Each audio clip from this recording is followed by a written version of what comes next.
오늘 우리에게 주시는 하나님의 말씀은 신약성경 마가복음 16장 1절에서 8절까지의 말씀입니다. 마가복음 16장 1절에서 8절까지의 말씀을 교독하시고 마지막 절은 함께 합독하시도록 하겠습니다.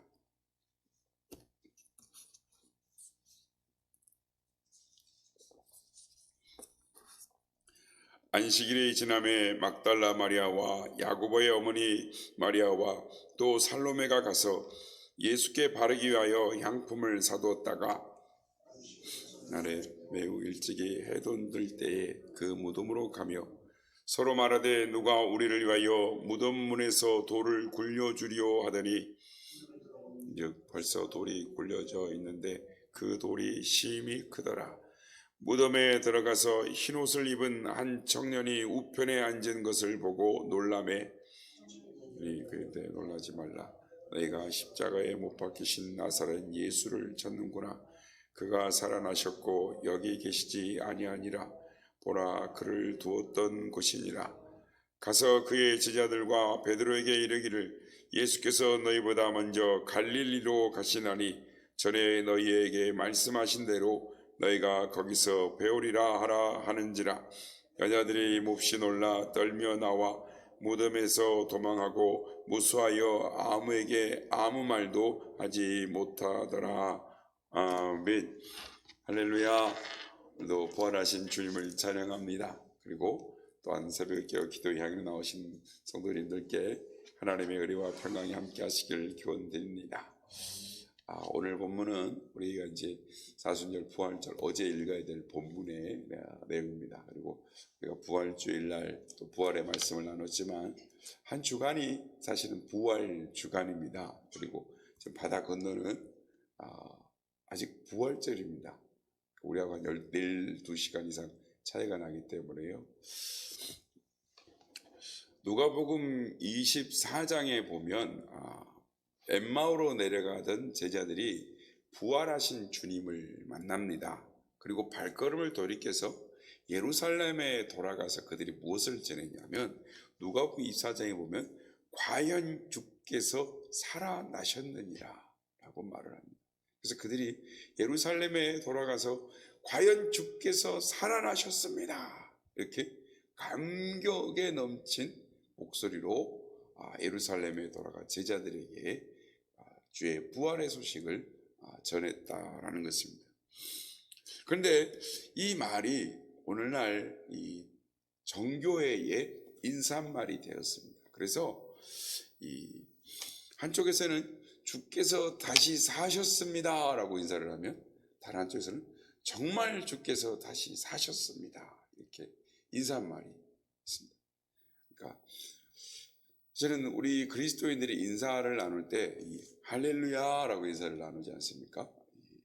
그렇게 하는 사람도 요즘 좀 찾아보기 참 힘든데 할렐루야 하고 인사를 나눠야 되는데 사실은 그거보다 더 좋은 인사는 뭐냐면 주께서 다시 사셨습니다. 그러면 정말 다시 사셨습니다. 그러면 이렇게 인사를 서로 주고받으면서 우리가 믿는 신앙이 무엇인지를 고백하고 또 믿음이 무엇인지를 서로를 이렇게 확인하며 격려하는 말을 하는 것이 매번 확인하고 고백하는 것이 참 좋은 인사법이다라는 생각이 듭니다. 그래서 우리 교회도 그런 인사를 나누면 얼마나 좋을까. 주께서 다시 사셨습니다. 그러면 정말로 다시 사셨습니다. 이렇게 인사 나누는 그런 우리 교회가 되었으면 좋겠다라는 생각을 해보았습니다. 오늘 본문은 이 동굴로 찾아간 사람들이 부활하신 주님은 보지 못하고 천사로부터 주께서 제자들보다 먼저 갈릴리로 가신다라는 내용입니다. 어제 우리가 살펴보았던 말씀과 오늘 본문의 내용은 약간의 시간차가 조금 있습니다. 그래서 그 시간보다 조금 뒤에 있는 이제 여자들이 온 내용을 이야기를 하면서 된 내용인데 7절 말씀 보면 가서 그의 제자들과 베드로에게 이르기를 예수께서 너희보다 먼저 갈릴리로 가시나니 전에 너희에게 말씀하신 대로 너희가 거기서 배우리라 하라 하는지라. 오늘 이 시간에는 부활하신 주님께서 먼저 갈릴리로 가셨다라는 말씀으로 우리가 은혜를 나누고자 하는 것입니다. 먼저 여기서 중요한 것은 부활하신 주님은 항상 먼저 우리보다 먼저 가시는 분이시다. 먼저 일하시는 주님이시다라는 것에 이 부활의 의미가 있습니다. 여기 본문에 나오는 여인들은 속히 안식일이 이제 지난 다음에 예수님 묻히신 무덤에 가기를 바랬습니다.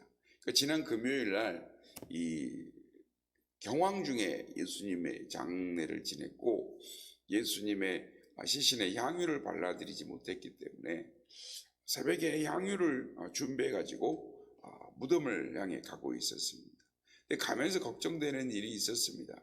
그건 뭐냐면 그 무덤문을 막아 놓은 육중한 돌이죠. 그 돌을 누가 옮겨줄 것인가 하는 것입니다. 뿐만 아니라 또한 군병들이 지키고 있는데 그걸 어떻게 하지 이런 생각을 하고 갔던 것입니다. 그런데 실제 무덤에 도착해 보니 그들의 준비와 걱정은 다 무의로 끝났다라는 것입니다. 주님이 부활하셨으니 향유가 필요 없고 그들이 걱정했던 모든 일들이 다 사라졌다라는 것입니다. 문이 열렸으니 다 그들이 걱정했던 것들이 다 기우가 되고 말았다라는 것입니다. 주님이 먼저 다 하셨습니다. 주님이 나보다 먼저 우리의 근심과 걱정의 염려들을 다 해결하셨습니다. 여기에 부활이 주는 의미가 있다라는 것입니다. 하나님은 시편 139편에 말씀하시는 것처럼 내가 세상에 태어나기 전에 나의 날이 하루가 되기 전에 아니 내가 어머니의 자궁에서 형체를 갖기 전에 주님이 나를 먼저 보시고 아시고 나의 날을 주의 기록책에 다 기록해 놓으셨다라고 말씀을 하는 것입니다. 그래서 우리가 창세기 1장을 보면 하나님께서 나를 위하여 먼저 예비하시고 다 준비해 놓으신 다음에 우리를 창조하신 하나님의 은총을 우리는 깨달아야 하는 것입니다. 그런가 하면 로마서 5장에 보면 하나님께서 우리가 연약했을 때에 죄인 되어 있을 때 하나님을 알지 못할 때에도 우리가 온수되었을 때에도 그 아들의 죽음을 통하여 우리와 화목하시고 우리를 위해 모든 것을 다 해놓으셨다. 그래서 로마서 8장에 보면 주께서 아들을 위해 주신 것보다 더 주셨는데 우리에게 그 무엇을 주시지 않겠느냐라고 말씀을 하시는 것입니다. 그렇습니다. 내가 무엇을 준비하기 전에 주님이 모든 것을 다 이루어 놓으셨다는 것입니다. 그래서 믿기만 하면 되는 것입니다. 이것이 은혜다라는 것은 주님은 언제나 우리보다 먼저 일하십니다. 먼저 가시는 것입니다. 그리고 우리를 위해 예비하신 은혜의 자리로 인도해 가시는 것입니다. 요한복음 14장 2절에 보면 주님께서 내가 가서 너희를 위하여 처소를 예비하겠노라 라고 말씀을 하십니다. 주님은 부활의 첫 열매가 되셨고 하나님 나라로 가셨습니다. 그리고 우리를 위하여 준비하고 계시는 것입니다. 그래서 우리는 오늘 우리가 사는 현실이 어떠하다 할지라도 오늘 우리는 소망이 있는 것입니다. 담대한 것입니다. 왜냐하면 주님이 내가 기거할 나를 위하여 모든 것들을 예비하시고 준비하시는 하나님이시기 때문인 것입니다. 창세기 22장에 보면 아브라함이 그의 아들 이삭을 모리아 제단에 바치라는 하나님의 말씀을 듣고 모리아 산을 향하여 3일길을 걸어갑니다. 그런데 그 3일길이 아마 30년은 같이 느껴졌을지도 모릅니다. 백세가 되어서 낳은 아들을 모리아 제단에 바친다라는 건 쉬운 일이 아니었을 것입니다. 그런데 막상 모리아 제단을 쌓고 이삭을 잡으려고 할 때 하나님께서 그 이삭을 준비해 드리는 그 아브라함을 위하여 이미 양을 준비해 놓으시고 아브라함아 아브라함아 하시며 그를 막으셨던 것입니다.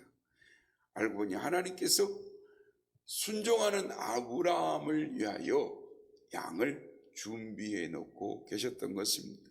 그렇습니다. 순종해 놓는 사람에게 하나님은 미리 준비해 놓고 계시는 것입니다. 그래서 아브라함은 미리 준비해 놓으신 그 하나님의 은혜를 경험하고 여호와 이레 하나님, 먼저 준비하시는 하나님을 고백했던 것입니다. 사랑하는 성도 여러분, 오늘도 하나님은 우리에게 여호와 이레의 하나님이 되시는 줄 믿으시기를 바랍니다. 그래서 전에 앞에 말씀한 것처럼 로마서에서 아들을 아끼지 아니하시고 주신 우리에게서 하나님께서 무엇을 아끼시겠느냐라고 말씀하는 것입니다. 그러므로 오늘 부활을 믿는 우리는 주님께서 우리를 위하여 모든 것을 준비하시고 부족함 없이 우리를 채우시는 여호와 이레 하나님을 믿음으로 담대하게 부활의 신앙을 가지고 살아가는 우리 모두가 되어야 될 줄로 믿습니다. 그런데 부활하신 주님이 왜 갈릴리로 가셨을까요? 오늘 말씀 보면 갈릴리로 가셨다라고 말씀을 하는 것입니다. 갈릴리는 우리 주님이 맨 처음 사역을 시작하였던 곳입니다. 예수님께서는 왕의 도성에 있는 예루살렘 성이 아니라 멸시받던 지역인 갈릴리에서 예수님의 사역을 시작하셨습니다. 그리고 부활하신 주님이 제일 먼저 찾아가신 것도 그 갈릴리셨습니다. 예수님께서 오병이어의 기적으로 남자만 5,000명을 먹이시고 사람들이 그 예수님을 왕으로 삼으려고 했습니다. 그때 예수님께서 예루살렘에 입성할 때 어떻게 했습니까? 사람들이 열렬히 환영하면서 호산나 다윗의 자손이여 우리를 구원하라고 환영했습니다. 예루살렘이 떠나갈 것 같았습니다. 그런데 우리 주님은 한 번도 이런 저들의 환영에 그 예수님의 목표가 흔든 일이 없었습니다. 우리 주님은 세상에서 자신의 부귀나 영화나 영광을 목표로 살지 않으셨습니다. 오직 하나님의 영광을 위하여 그의 목표였고 다른 사람을 위하여 자신을 내어주시는 삶을 살아가는 것이 예수님의 삶의 내용이셨습니다. 부활하신 주님이 갈릴리로 가셨다라는 것은 그 주님의 삶을 증거하는 주님의 삶 모습을 보여주는 행위셨던 것입니다. 그래서 오직 하나님께 영광을 돌리는 것, 다른 사람을 사랑하는 것, 이것만이 오직 주님이 하시는 일이었다는 것입니다. 그래서 부활하신 주님이 다시 갈릴리로 가셨다라고 제자들에게 말씀하고 우리에게 말씀하시는 것입니다. 갈릴리는 멸시 천대받는 땅이었습니다. 나사렛에서 무슨 선한 것이 날 수 있겠느냐라고 말했던 말과 같이 갈릴리 사람들은 자신이 갈릴리 사람이라는 것을 감추고 싶어 했습니다. 창피하게 생각했습니다. 그 갈릴리를 벗어나고 싶어 했습니다. 그런데 주님은 바로 그 갈릴리가 삶의 터전이었고 사역의 현장이었다라는 것입니다. 부활하신 주님이 찾아가신 땅이 바로 그 갈릴리이고 예수님이 그 갈릴리에서 제자들을 기다리셨다라는 것입니다. 그렇다면 부활의 주님을 따르는 오늘 우리들도 갈릴리로 가야 할 줄로 믿습니다. 갈릴리를 사랑해야 하는 것입니다. 갈릴리에서 우리에게 맡겨주신 사명을 감당해야 하는 것입니다. 그렇다면 갈릴리가 어디입니까? 우리의 삶의 터전으로 삼고 있는 삶의 현장인 것입니다. 사랑하는 성도 여러분, 우리가 살고 있는 우리의 삶이 우리의 가정이 싫어질 때가 있습니까? 직장이 싫어질 때가 있습니까? 아니, 이웃이 성도가 싫어질 때가 있습니까? 그래서 어디론가 도망치고 떠나고 싶을 때가 있습니까? 어떤 목사님의 이야기를 예전에 들은 기억이 있습니다. 본인의 사모님이 자기도 모르게 가방을 사갖고 떠나버렸다. 몰래 가방을 사갖고 친정으로 가가지고 며칠 만에 돌아왔다는 거예요. 힘들었으니까 그랬겠죠. 그렇습니다. 우리도 삶의 자리가 힘들 때가 있습니다. 어려울 때가 있습니다. 싫을 때가 있습니다. 그래서 어디론가 떠나버리고 싶을 때가 있는 것입니다. 그러나 부활하신 주님이 갈릴리로 가셨습니다. 그리고 그곳에서 제자들을 부르셨다라는 것입니다. 그리고 그곳에서 다시 제자들에게 사명을 주셨습니다. 사랑하는 자여, 내가 나를 사랑하느냐? 베드로에게 물으시죠. 내가 나를 사랑하느냐? 내가 나를 사랑하느냐? 내가 나를 사랑하느냐? 3번이나 물으시는 것입니다. 오늘도 주님은 우리에게 동일하게 물고 계시는 것입니다. 사랑하는 자여, 내가 나를 사랑하느냐? 우리의 삶의 자리에서 우리를 부르시고 부활하신 주님께서 삶의 자리에 사명을 주시는 것입니다. 도망가고 싶은 삶의 현실에서 주님은 우리를 부르시고 우리에게 사명을 주시는 것입니다. 바라기는 삶의 자리에서 우리를 부르시는 그 주님의 음성을 듣고 최선을 다하여 순종하여 주님께서 사셨던 것처럼 하나님의 영광을 위하여 또 다른 사람을 사랑하는 삶을 살아내어 하나님께서 예비하신 하나님의 축복의 자리로 나아가는 우리 모두가 다 되시기를 예수님의 이름으로 축복합니다.